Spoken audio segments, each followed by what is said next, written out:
My name is Carson Bailey. I went to high school at Round County Senior High School in Warren, Kentucky.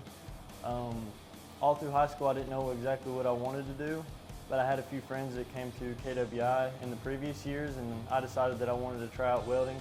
So I came here and done the 6-month program, the pipe welding program, and I was a little slow to start. I didn't really weld that much in high school, but I kind of got like the hang of it.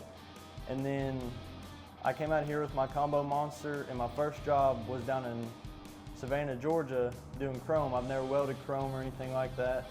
So I done that, I passed my test, I welded chrome for the company KWI for a few months. And then after that job, I came home, I went down to Cartersville, Georgia and tested for Vulcan under Dutch. And then I now came home to brush up for a few weeks, and now I'm gonna go try out the Union Local 452 in Lexington. My advice would be is don't be too hard on yourself, because I didn't have hardly any experience and I really struggled in the beginning. But you have good instructors here that will help you and teach you everything you need to know in order to, like, I guess, be provisional in the program.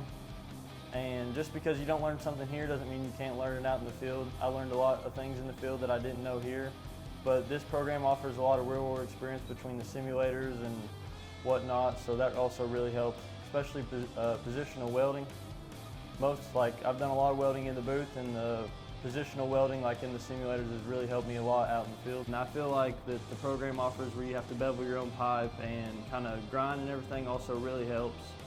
So you kind of know exactly what you want, what you look for, and the size of gap that you make, and what kind of landing you may want on this pipe, or maybe to tell your fitter what you would like, or just in case you can do it yourself.